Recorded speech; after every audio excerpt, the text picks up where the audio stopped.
The silence in the Ethelgard penthouse was more damning than any scream. Perched 76 stories above Manhattan, with the city lights scattered like a carpet of fallen stars, the world felt infinite. But for Annelise Rowan, it had just shrunk to the size of a gilded cage. Conrad Gideon's voice, a low rumble accustomed to absolute obedience, sliced through the chilled air. "Let me be perfectly clear," he said, his reflection a severe silhouette against the floor-to-ceiling glass. "Without me, you are nothing. You'll be on the street within a week. You will never, ever survive." He didn't shout. He didn't have to. It was a statement of fact, a law of his universe. He was the sun, and she was just a planet caught in his orbit, existing only by his light. What he didn't know was that some planets are capable of igniting themselves. Life with Conrad Gideon was a masterclass in atmospheric pressure. Annelise had learned to read the subtle shifts in the air, the tightening of his jaw that preceded a market dip, the almost imperceptible flare of his nostrils when a rival secured a contract he'd coveted. For 3 years, she had been the perfect accessory to his billion-dollar empire, a serene and beautiful presence gliding through charity galas, board meetings, and weekend jaunts to Monaco on his private jet, the Odyssey. He called her his little bird, a term she'd once found endearing, but now felt like the bars of her cage. He'd discovered her, as he liked to tell it, curating a small but daring exhibition for a new artist in a Chelsea gallery. He'd been captivated by her quiet intelligence and the way she spoke about art, not as a commodity, but as a conversation across centuries. He had pursued her with the same relentless, overwhelming force he applied to his hostile takeovers. He didn't court. He acquired. The Ethelgard penthouse was the pinnacle of his collection. It wasn't a home. It was a statement, spanning the entire top floor of the newest, most audacious skyscraper on 57th Street. It was a monument to aggressive wealth. The floors were Italian marble, so white and seamless they looked like frozen milk. The furniture was stark modernist, and chosen by a designer Conrad had paid a fortune to never meet Annelise. It was his space. Her only contributions were the clothes in her walk-in closet, all purchased by him, and the single small painting she had insisted on hanging in her dressing room. It was a moody, abstract landscape by an unknown artist she believed in, full of turbulent blues and a defiant slash of gold. Conrad called it the smudge. The routine was immutable. He worked, she waited. He commanded, she complied.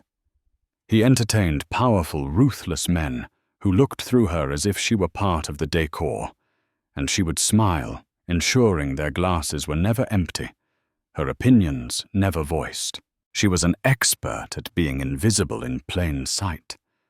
But beneath the placid surface, a different current was flowing. Annelise wasn't just observing. She was studying. At those dinners, while Conrad and his cronies discussed leveraged buyouts and market manipulation, she listened. She absorbed names, strategies, vulnerabilities. She learned the language of their world, not to join it, but to understand the architecture of her prison. Her only true solace was her clandestine connection to the art world she'd left behind. Using a private encrypted email account on a burner phone, she continued to advise a select group of clients. She had a preternatural eye for spotting emerging talent before the hype cycle began, while Conrad was sinking millions into blue-chip stocks that moved by fractions of a percent. Annelise was quietly guiding her clients and her own discreet trust fund, a legacy from a grandmother Conrad had dismissed as old money dust, into art that was doubling, then tripling in value. He never thought to ask about her finances. In his mind, her financial state began and ended with the platinum card he provided. The beginning of the end started with a deal Conrad called the Keystone. It was a massively leveraged play to corner the global distribution of coltan, a critical mineral for electronics. It was audacious, risky, and quintessentially Conrad. He poured hundreds of millions into it, borrowing heavily against his assets, including the Ethel Guard itself. "This Annelise," he'd said, standing before the vast window, gesturing to the city below as if he were its king, "is what separates the gods from the mortals. Mortals diversify. Gods go all in." She felt a chill that had nothing to do with the Penthouse's climate control. She had overheard the name of his primary competitor in the deal, a ruthless Belgian consortium. A few weeks prior, at a dreary fundraising dinner, she'd been seated next to a junior analyst from that very consortium.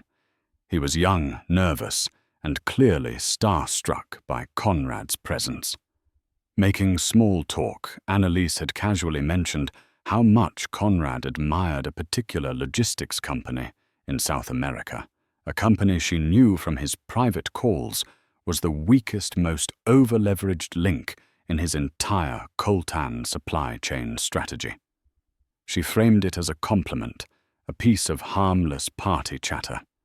The analyst's eyes had widened almost imperceptibly. He thought he was getting insider information. Annelise knew she was planting a seed. Now, weeks later, the deal was starting to sour. The Belgian consortium was making moves that were unnervingly precise, targeting the exact vulnerabilities Conrad thought were his secret. His mood grew darker, the atmospheric pressure in the penthouse becoming unbearable. He became paranoid, short-tempered. He'd pace the marble floors for hours, his phone calls becoming clipped and harsh. The final confrontation came on a Tuesday night. He'd lost a staggering sum that day, the coltan deal teetering on the brink of collapse. He came into the penthouse like a storm front, shedding his jacket and yanking at his tie. Annelise was in the main living area reading a book. "What are you doing?" he snapped. "Reading," she answered calmly, not looking up. "Reading?" He scoffed the word an insult. "The world is burning and you're reading. Do you have any idea what's happening? Do you have any concept of the forces at play right now?" She finally closed her book, marking her page carefully. "I know the coltan deal is failing. I know the Belgian consortium seems to know your playbook." His eyes narrowed. "What do you know about it?" "You've been listening. Snooping." "I live here, Conrad. It's impossible not to hear you when you're shouting at your brokers." She stood up, her composure, a stark contrast to his barely contained rage. "Perhaps you over-leveraged. Perhaps your play was too predictable." That was it. The challenge. The suggestion that he, Conrad Gideon the god, was fallible. He strode towards her, his physical presence overwhelming.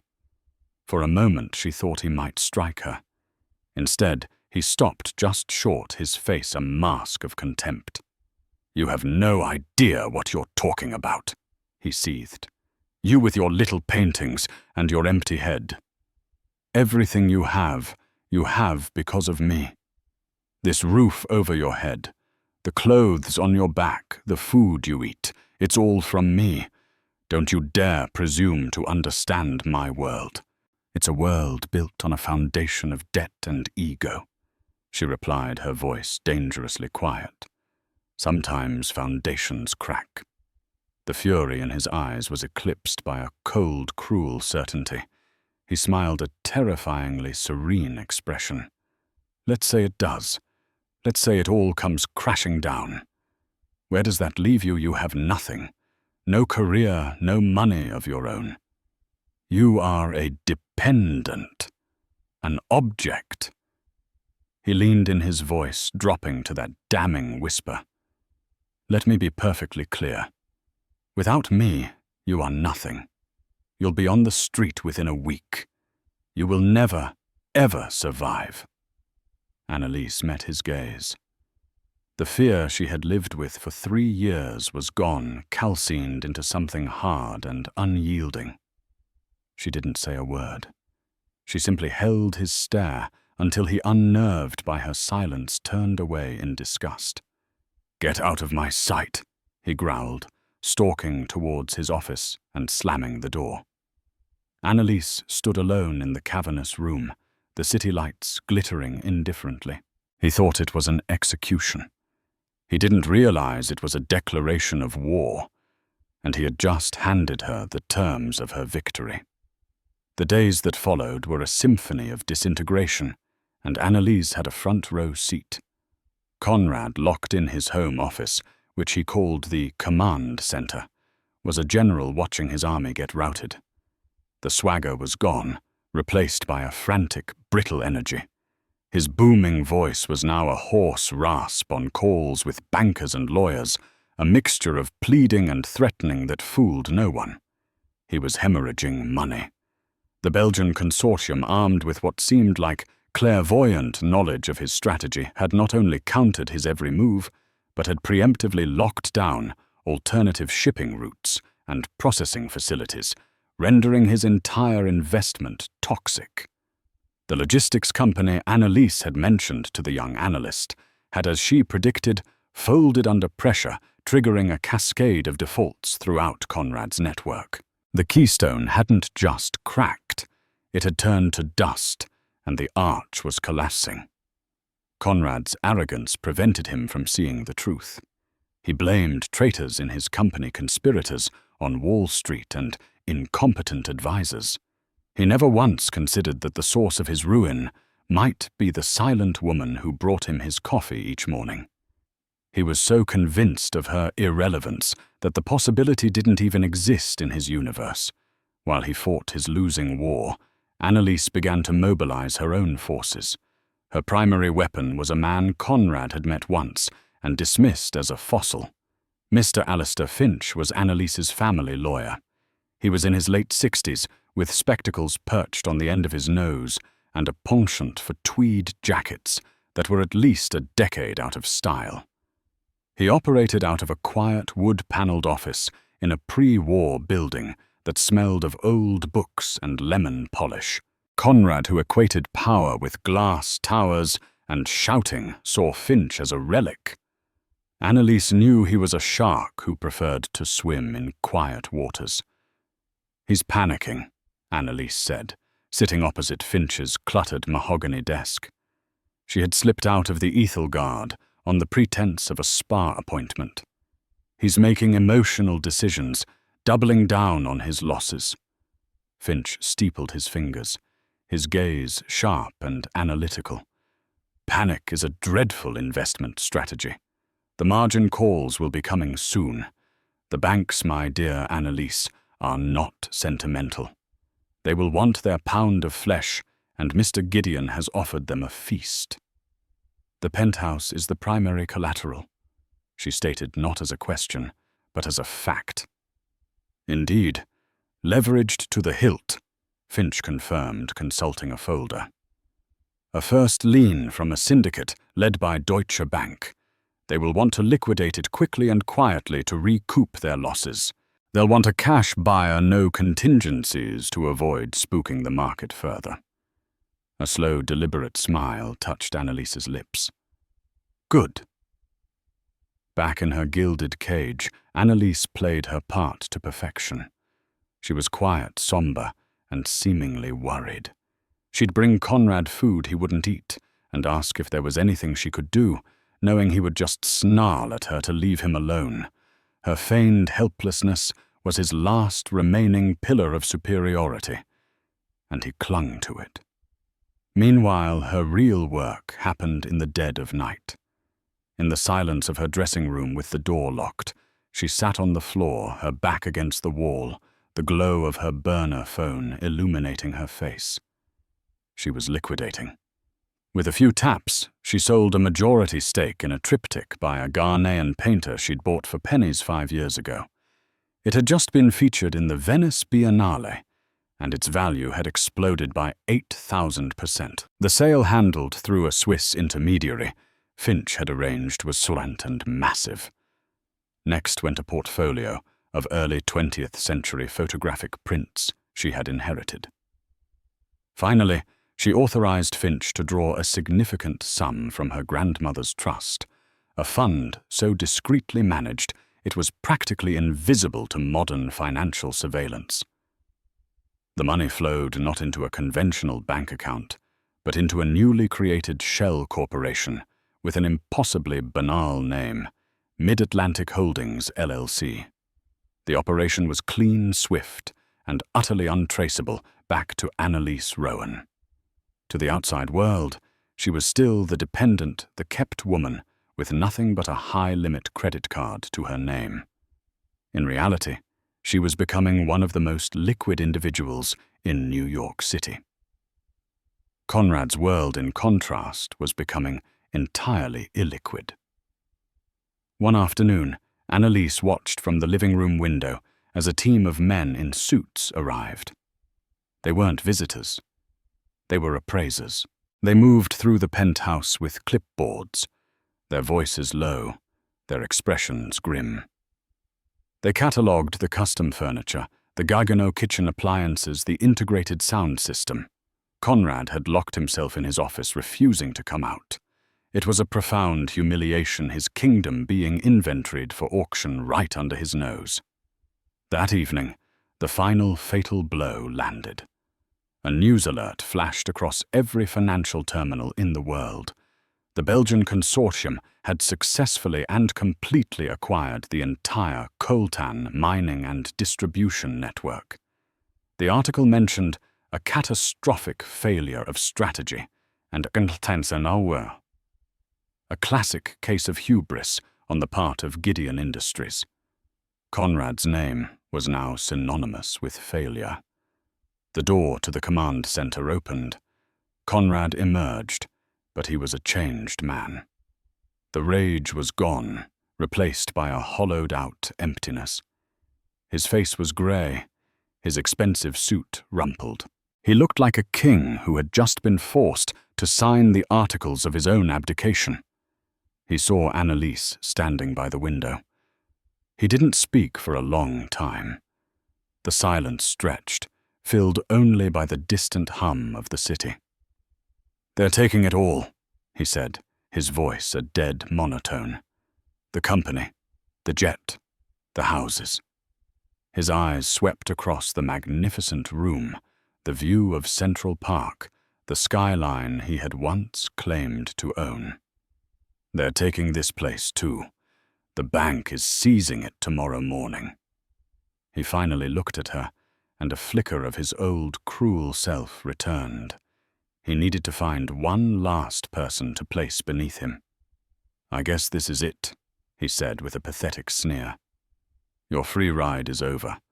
I hope you saved some of your allowance." Annelise simply looked at him, her expression unreadable. "You should pack," he said, waving a dismissive hand. "Whatever you can fit in a suitcase, they'll probably let you take that. Go back to whatever hovel you came from." He walked to the bar and poured himself a whiskey, his hand trembling slightly. "I meant what I said, Annelise. You won't survive this. You don't have what it takes." She didn't reply. She just turned and walked towards her bedroom, her footsteps silent on the cold marble floor. He thought she was going to pack. He thought she was defeated. He was wrong. She was going to get a good night's sleep. Tomorrow was going to be a very big day. The morning arrived with a brutal clinical greyness that the penthouse's vast windows couldn't filter out. The city below was shrouded in a low-hanging mist, a perfect mirror for the fog of defeat that had settled over Conrad Gideon. He hadn't slept. He had spent the night alternating between impotent phone calls to lawyers who were now hedging their bets and staring at the Bloomberg terminal as his net worth plummeted into negative territory. The billionaire status that had defined him was evaporating in real time. The official notification came via email at 8:05 a.m. It was from the bank's legal department, a sterile, heartless document informing him that as per the terms of his loan agreement, they were exercising their right to take possession of the asset known as Penthouse 76, the Ethel Guard. He was required to vacate the premises by noon. A representative would arrive to change the locks. A wave of nausea and pure, unadulterated rage washed over him. Conrad Gideon, was being evicted, thrown out of his own home like a common deadbeat. He hurled his crystal water glass against the wall, where it shattered with a pathetic crash that was immediately swallowed by the immense space. He stormed out of his office to find Annelise. She was in the kitchen calmly making tea, as if it were any other Tuesday. She was dressed not in one of the designer outfits he'd bought her, but in a simple, elegant black dress, her hair tied back neatly. She looked composed, efficient.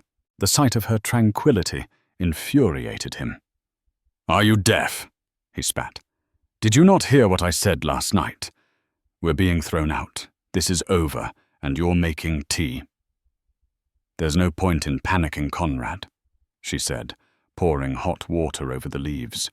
The aroma of chamomile filled the air. "It changes nothing. Of course it changes nothing for you." He laughed, a harsh, grating sound. "You never had anything to lose. You were just along for the ride." He strode over to her and grabbed the small suitcase she had placed by the kitchen entrance. "Is this it? Is this all you have to show for 3 years of living like a queen?" Annelise looked at the suitcase, then back at him. "It's all I need." His face twisted into a sneer. "Pathetic. Absolutely pathetic." He felt a desperate need to inflict one final wound to prove that he still held some power even in his ruin. "Get out. Right now. I don't want to see your face when they come to kick me out of my own home. Go. Your fairy tale is over. Welcome back to the real world." He expected tears, pleading perhaps a belated realization of the gravity of her situation. He received none of it. Annelise simply picked up her teacup, took a slow, deliberate sip, and placed it back on the counter. She met his gaze with an unnerving calm. "All right, Conrad?" She walked to the small suitcase, her posture perfect, her steps unhurried. She didn't look back at the art on the walls, the sprawling view, or the man whose life was imploding. She approached the private elevator, her keycard still in her hand. For one last time, she swiped it. The bronze doors slid open with a soft chime. She stepped inside, turned to face him, and just before the doors closed, she gave him a small, enigmatic smile. It wasn't a smile of sadness or defeat. It was something else, something he couldn't decipher, and that terrified him more than anything. The doors closed, and she was gone. Conrad stood alone in the vast, silent penthouse. The emptiness was absolute. For 3 years, Annelise's presence had been a quiet hum in the background of his life, a presence he had taken for granted, ignored, and belittled. Now her absence was a roar. The space felt not just empty, but soulless. He spent the next 2 hours in a daze, wandering from room to room. He touched the cold marble countertops, stared at the skyline that no longer felt like his, and saw his reflection in the dark screens of the dozens of televisions embedded in the walls. He saw a ghost, a fraud, a man who had flown too close to the sun and had his wings of debt and hubris melted away.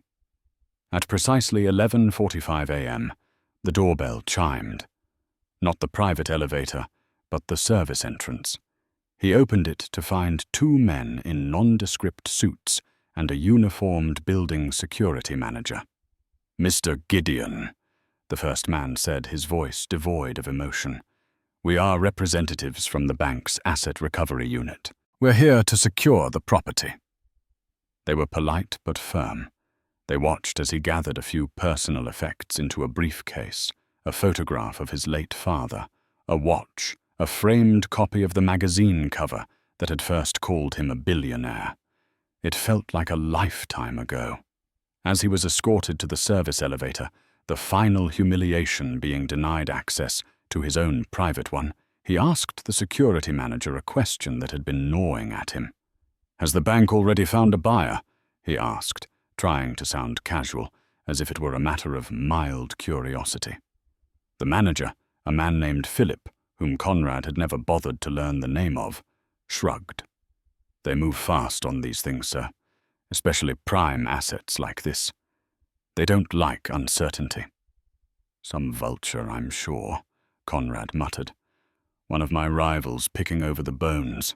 He imagined one of his competitor's men he had mocked and beaten in deals past smugly walking through these rooms, enjoying his downfall. The thought was acid in his stomach. He stepped out of the service elevator into the building's sterile loading bay. The concrete and exposed pipes were a brutal contrast to the opulence he had just left. A taxi he had called was waiting. As he got in, he looked up, trying to see the window of his penthouse, 76 floors above. But from down here, it was just an anonymous sliver of glass in a tower of glass, indistinguishable from the rest. He was no longer the king in his castle. He was just another man on the street. Just as he had predicted for Annelise. The irony was so bitter, he could barely breathe. He slammed the taxi door, and as the car pulled into the relentless flow of Manhattan traffic, Conrad Gideon, the ex-billionaire, was swallowed by the city that had once been his kingdom. He had hit rock bottom, or so he thought. While Conrad was being unceremoniously evicted, Annelise Rowan was sitting in the hushed, book-lined office of Alistair Finch. The air here didn't carry the scent of defeat, but of old leather paper and quiet victory. She had traded her simple black dress for a sharply tailored navy blue pantsuit. She was not a victim.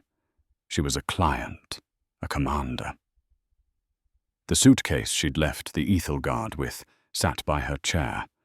Inside wasn't clothing, but her burner phone, a hard drive containing all her research on Conrad's deals, and the small, moody painting Conrad had called The Smudge.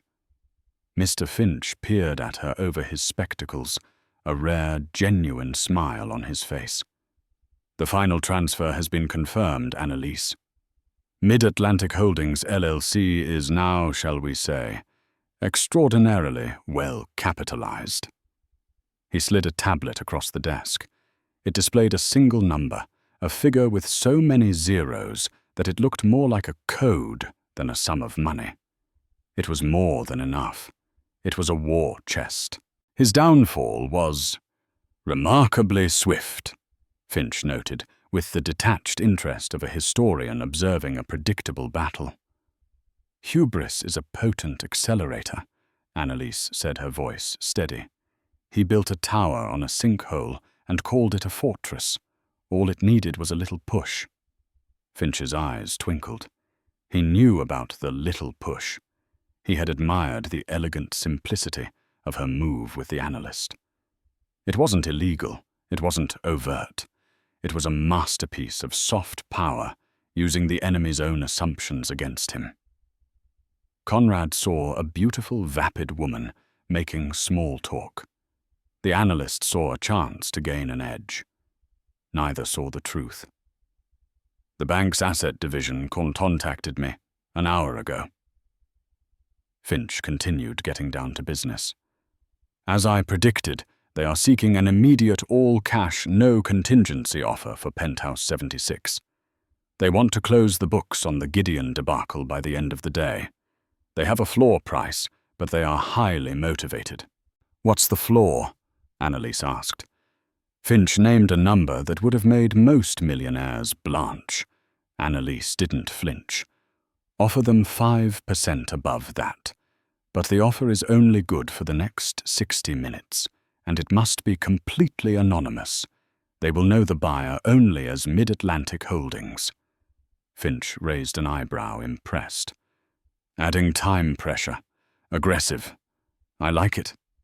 It signals you're not a bottom feeder trying to lowball them. It signals you're a serious entity that knows what it wants and is prepared to pay for speed and discretion. He picked up his phone. I'll make the call. While Finch spoke in hushed, precise tones to the bank's lawyers, Annelise looked at the small painting she had propped up on the corner of the desk.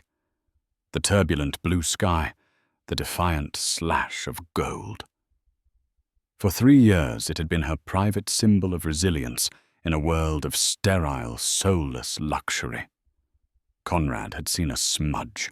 She saw a storm and the promise of a sunrise after. She had bought it from the artist, a struggling single mother in Brooklyn, for a few $1,000s. That artist was now on the long list for the Turner Prize. The painting was worth a small fortune, but that wasn't why she kept it. She kept it as a reminder of what it meant to see value where others saw nothing.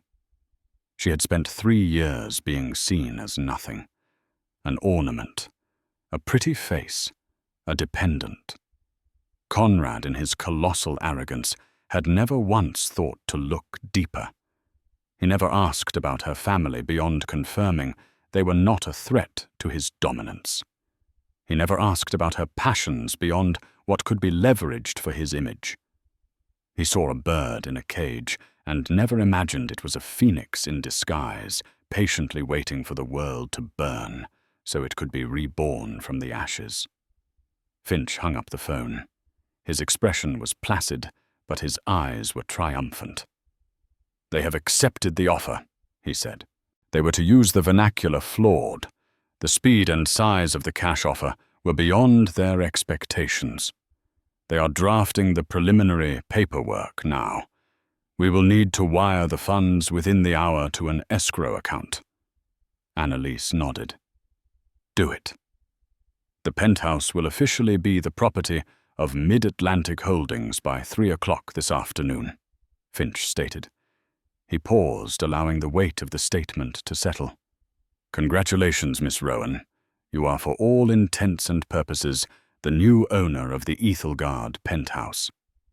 Annelise felt a tremor pass through her, not of excitement, but of profound tectonic release. It was the feeling of a prisoner walking into the sunlight for the first time in years. The cage was not just open. She now owned the cage, the bars, the lock, and the key. There is one more thing, Mr. Finch, she said, her voice taking on a new steely edge.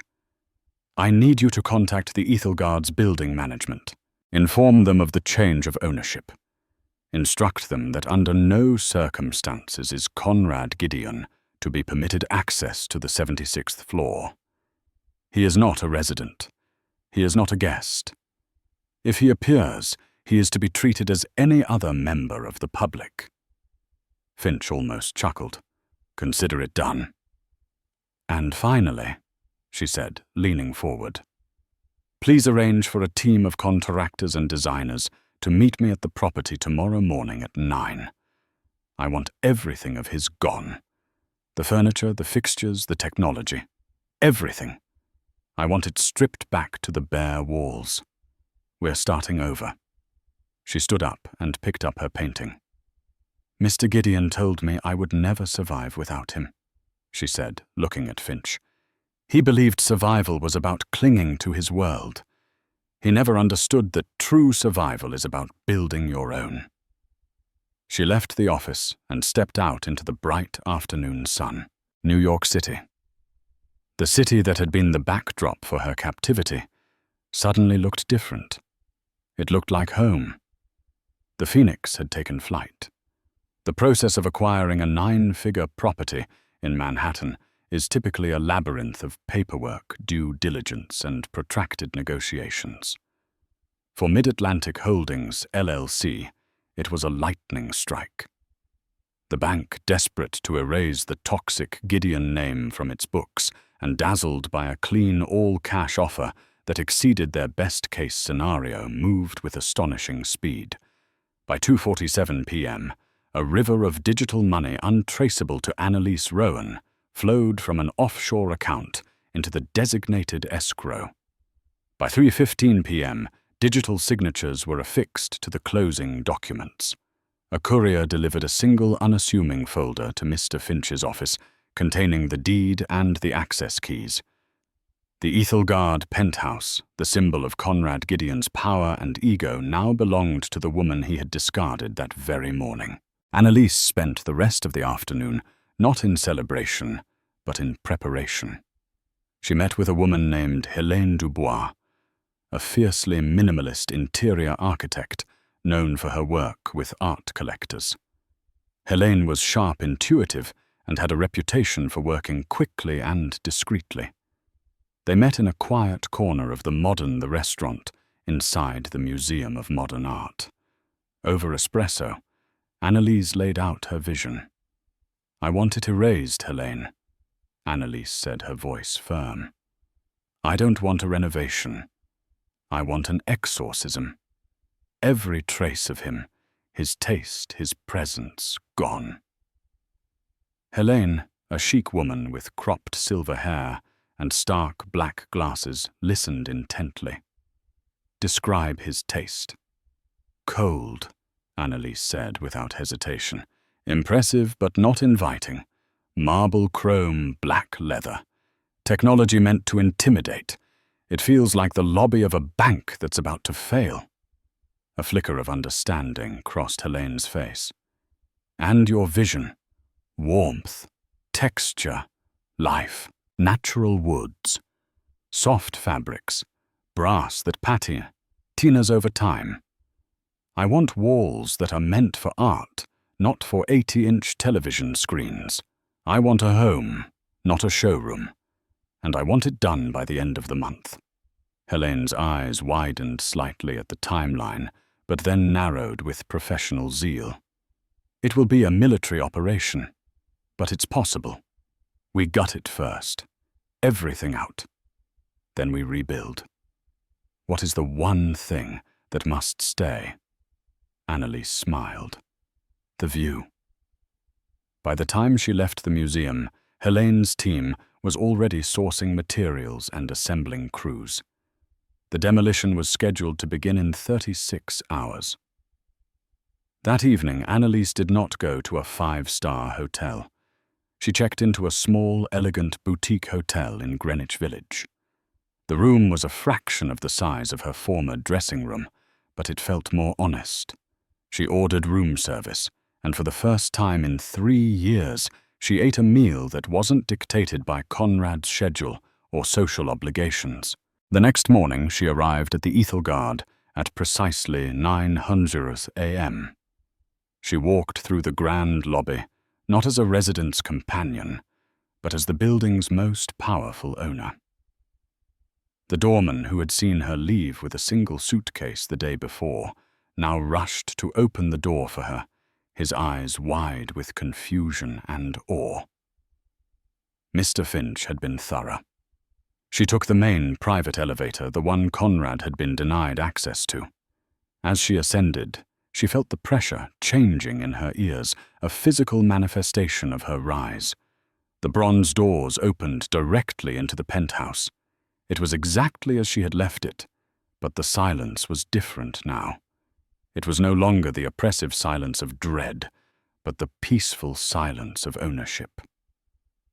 Conrad's abandoned briefcase was still on the floor, a pathetic monument to his defeat. The shattered remains of the water glass were still scattered on the marble. A few minutes later, Helene Dubois arrived with her team of contractors. They walked through the space, their footsteps echoing.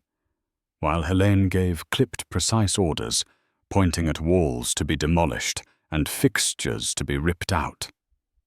Annelise walked over to the main floor-to-ceiling window. She looked down at the city at Central Park, sprawling below a green lung in the heart of the concrete metropolis. When she had looked out this window with Conrad, she had felt like a prisoner looking at a world she couldn't touch. Now she felt a profound sense of connection, of possibility. It was her city, her view. Her phone buzzed. It was a message from Mr. Finch. Subject: an interesting development. The message read, "Mr. Gideon has apparently been making inquiries. He contacted his former real estate broker, who of course knows nothing. He seems to be operating under the assumption that a business rival he specifically suspects the head of the Belgian consortium purchased the property to gloat. He is by all accounts consumed with finding out the identity of the buyer." Annelise allowed herself a small, cold smile. Let him hunt. Let him chase shadows. The truth was so far beyond his comprehension, he would never find it. Her work was just beginning. Over the next few weeks, the penthouse was a hive of activity. The cold marble was torn out, replaced by warm, wide plank oak. The stark white walls were repainted in soft, complex shades of cream and grey. The oppressive, intimidating home automation system was ripped out, replaced by simple, elegant brass light switches. An army of carpenters built floor-to-ceiling bookshelves in what was once Conrad's cavernous, empty formal dining room, transforming it into a library. The master bedroom, once a sterile chamber of black and chrome, was softened with linens, wools, and velvets. And in the main living area, where Conrad's monstrous television had once dominated, there was now just a single, perfectly lit wall. It was waiting. Annelise was there every day, not just observing, but participating. She learned the difference between shades of white, the feel of different woods, the way light moved through the space at different times of day. She was not just decorating a space, she was reclaiming her life, 1 square foot at a time. And on the final day, the art arrived. Not the cold, predictable blue-chip pieces Conrad had owned, but the vibrant, challenging personal works Annelise loved. And on that main feature wall in the heart of the home, a team of professional art handlers carefully installed her small painting, The Smudge. Now hung in a place of honor, illuminated by a museum-quality light, the painting was transformed. The turbulent blues spoke of depth and resilience. The defiant slash of gold was not a flaw, but a focal point. It was a beacon. It was a declaration. The exorcism was complete. The penthouse was no longer Conrad's monument to his ego. It was Annelise's testament to her survival. Now all that was missing was the ghost. Conrad Gideon was a man adrift in a sea of his own making. The fall had been harder and faster than he could have ever imagined. His name was mud in the financial world. Former colleagues now crossed the street to avoid him. The sycophants who had once laughed at his every joke no longer returned his calls. He had crashed out of the stratosphere and was now navigating the grimy pavement of reality.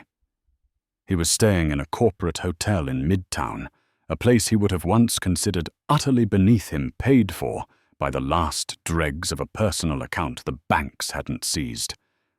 Every morning he would wake up in the anonymous room, the unfamiliar patterns on the carpet and the generic art on the walls, a constant reminder of his demotion. His entire existence had become an exercise in humiliation. But one obsession consumed him, burning through the fog of his depression, the Ethelgard. Who had bought his penthouse? His mind circled the usual suspects. Was it Laurent Dubois, the smug head of the Belgian consortium, who had orchestrated his ruin? The thought of Laurent drinking his vintage Bordeaux while looking out at his view made Conrad physically ill. Was it another Wall Street rival, someone he had bested years ago, now enjoying the ultimate revenge? He spent his days making pathetic, wheedling calls. He tried his old real estate broker, who claimed the deal was sealed under an ironclad NDA. He tried to corner a junior banker he knew, who nervously stammered that the buyer was just a holding company, a ghost in the machine. The secrecy only fueled his paranoia. A rival would want to brag to rub his face in it. The silence was unnerving. It felt personal. Finally, after a week of hitting brick walls, his frustration boiled over. He had to see. He had to know. He took a taxi to 57th Street and stood across the street from the Ethel Guard, staring up at its impossible height. It was like looking at an ex-lover who had moved on and become more beautiful without you. Taking a deep breath, he walked towards the entrance, his old arrogance flickering back to life. He still knew the staff. Philip, the security manager, would let him up for old times' sake. He would just say he left something behind. He strode into the lobby, his head held high. The doorman, the same one who had watched him leave in disgrace, saw him coming. The man's face remained impassive, but he subtly moved to block Conrad's path to the resident elevators. "Good morning, sir. Can I help you?" The sir was professional, but lacked the deference it once held. "Philip," Conrad said, trying for a tone of old boys' club familiarity. "I need to go up to the Penthouse for a moment. I think I left my favorite cufflinks." The doorman didn't move. "I'm sorry, Mr. Gideon. I can't do that." Conrad's face hardened. "What do you mean you can't do that?" "I lived here for 3 years. My instructions are very clear," the doorman said, his voice firm but polite.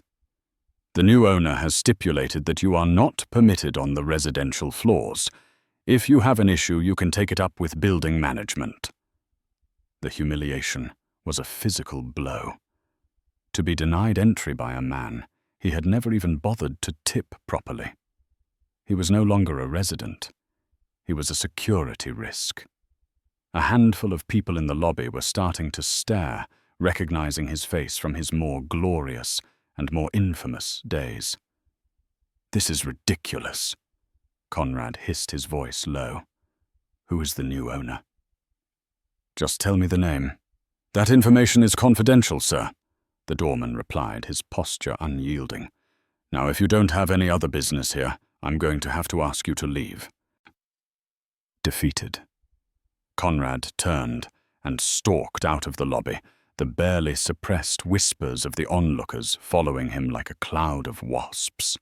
He stood on the sidewalk, shaking with a powerless rage. It wasn't Laurent Dubois. It wasn't a rival. They would have wanted him to know. They would have reveled in this moment, perhaps even orchestrated it. This was different. This was cold, silent, and absolute. He retreated to his drab hotel room and stewed. He had been erased. His legacy, his home, his name, all gone. He felt like a non-person. He had one last, desperate idea. He remembered Annelise's lawyer, the old fossil Finch. He had scoffed at the man, but he was the only link Conrad had to Annelise's past. Perhaps she knew something. Perhaps in his ruin, she might even take pity on him. It was a pathetic hope, but it was all he had left. He found the number for Finch's firm online. He called, his voice humbled, his tone stripped of its usual command. He asked to leave a message for the new owner of the Ethel Guard Penthouse. He didn't know why, but he felt that was his only route in. "Please convey that Conrad Gideon requests a brief meeting," he said to the legal secretary. "It is a personal matter." He hung up, feeling like the world's biggest fool. Why would the new owner, whoever they were, ever agree to meet him? It was a shot in the dark, a final desperate plea from a fallen king shouting from the courtyard, hoping the new monarch in the tower might hear him. He didn't expect a reply, which is why he was so stunned when his phone rang 2 days later. It was an unlisted number. "Hello?" He answered, his voice tentative. "Mr. Gideon," said a cool female voice he vaguely recognized as the secretary from Finch's office. "Regarding your request, the owner has agreed to a meeting." Conrad sat bolt upright. "They have... when, where?" "This evening, 6 o'clock, at the Penthouse." The words hit him like a jolt of electricity. He was being allowed back in. Perhaps it was a rival after all, and they had simply been waiting for the perfect moment to reveal themselves and gloat. He didn't care. He had to know. "I'll be there," he said, his mind racing. He would be humble. He would be gracious. He would try to salvage some shred of dignity. As he prepared for the meeting, choosing the one good suit he had left, he felt a flicker of his old self returning. He was Conrad Gideon. He had built an empire from nothing once before. He could do it again.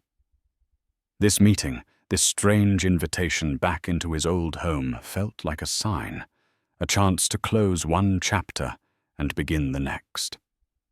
He was walking into the lion's den, but he was convinced he could still tame the lion. He had no idea he was the prey. At 5:55 p.m., Conrad Gideon stood once more in the lobby of the Ethelgard. This time, the doorman nodded at him and gestured towards the private elevator. "The owner is expecting you, sir." The formality was chilling. He was a guest in his own former kingdom. The ascent in the bronze-walled elevator was surreal. Every hum and click was a memory.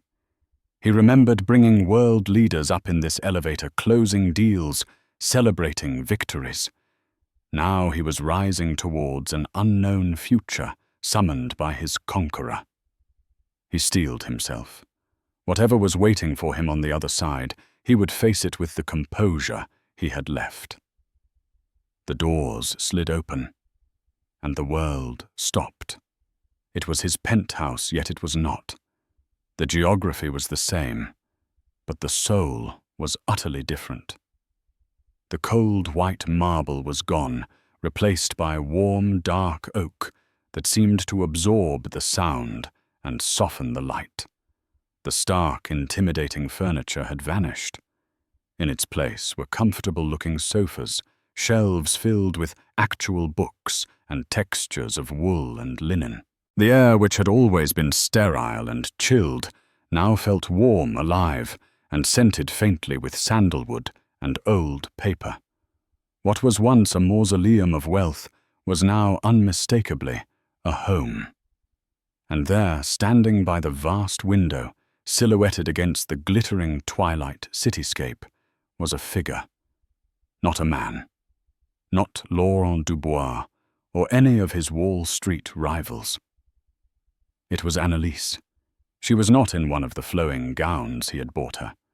She was wearing a simple, elegant silk blouse and dark trousers.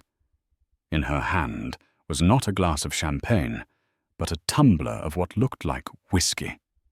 She turned slowly to face him, her expression not triumphant, not gloating, but calm. Terribly, unshakably calm. Conrad's mind simply refused to process what he was seeing. He blinked, expecting the mirage to fade. It didn't. He felt the blood drain from his face. "Annelise," he whispered the name, a strange, foreign sound in his mouth. "What? How are you here?" "I live here," she said, her voice even. "I believe the correct term is welcome to my home." He stared at her, then around the transformed room, his brain trying to connect dots that made no sense. "You live here as a guest. Did Laurent Dubois buy this place and install you here to mock me?" It was the only explanation his shattered ego could conjure. A small, pitying smile touched her lips. You still don't see it, do you, Conrad? You look, but you don't see. You never did. She took a slow sip of her drink. Laurent Dubois doesn't own this penthouse. Mid-Atlantic Holdings does. And I own Mid-Atlantic Holdings. The words hung in the air, each one a hammer blow against the fragile scaffolding of his reality.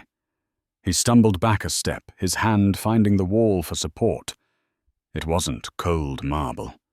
It was a textured, painted wall. Alien. No, he stammered. That's impossible. You have nothing. I told you, you can't survive. His own words came back to mock him, hollow and absurd. You told me I couldn't survive without you, she corrected him gently. It turns out I just couldn't thrive with you. She gestured towards the main wall where a single painting hung under a soft light. It was the smudge. His smudge. But here in this context, it was magnificent. It was the heart of the room. You saw a worthless painting, she said. I saw the nascent genius of a brilliant artist whose work is now worth more than your entire company was the day you met me. You looked at my grandmother's legacy and saw old money dust. I saw a foundation.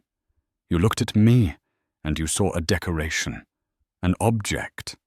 It never once occurred to you to look for a person.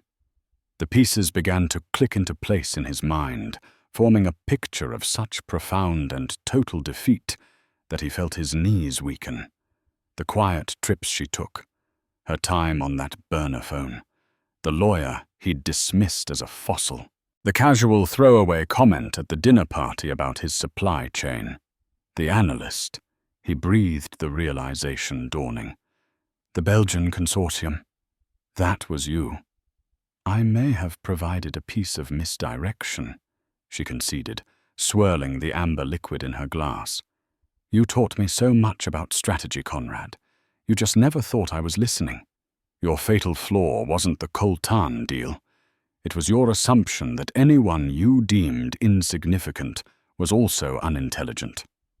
You built your empire on that assumption. It was an empire built on a foundation of condescension, and they always crumble. He was speechless.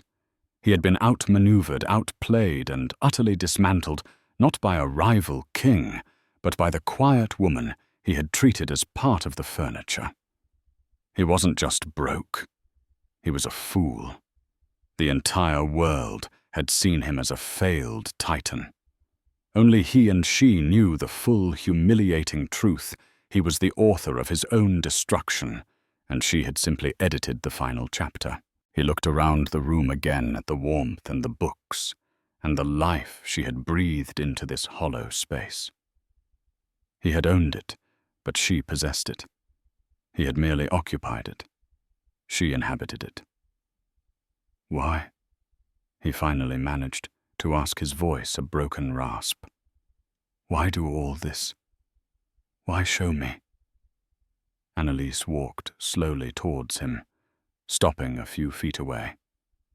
She looked him directly in the eye, her gaze clear and unwavering. There was no hatred in it, no anger. There was something far more devastating indifference. You told me I would never survive, she said, her voice dropping to a near whisper, echoing his own words back at him from that final fateful night. I just wanted you to have a clear view of what my survival looks like. She then did the last thing he ever expected. She gestured towards the elevator. The doorman can call you a cab, she said, her tone final. She turned her back on him and walked back to the window, picking up her drink, her attention returning to the city below. To her city. The interview was over. He was dismissed. Conrad Gideon stood for a moment, a ghost in a home that was no longer his, in a life that had moved on without him. He turned and walked into the elevator. His shoulders slumped. The bronze doors slid shut, sealing him in darkness, carrying him down away from the sky, away from the light. As he descended, he knew with a certainty that crushed his very soul that he hadn't just lost his fortune or his home. He had lost a reality he never even knew existed, and he would spend the rest of his life haunted by the view from the top, a view that was no longer his to see. That wasn't just a story about wealth or revenge. It was a story about value. Conrad Gideon saw value only in things that could be bought, dominated, and displayed. Annelise Rowan understood true value in art, in quiet strength, and most importantly, in herself. He thought her survival depended on his money, when all along her success depended on her escape from his shadow. She didn't just buy a penthouse. She reclaimed her own narrative, proving that the most powerful assets we have are the intelligence, resilience, and vision that others underestimate. Her victory wasn't loud or explosive. It was a quiet, deliberate sunrise that he was too blind to see coming until he was left in the cold. If Annelise's story of quiet strength and calculated victory resonated with you, show your support by hitting that like button. Share this video with someone who needs a reminder of their own hidden power. And most importantly, subscribe to the channel and ring that notification bell. You won't want to miss our next story of when the underestimated finally get their due.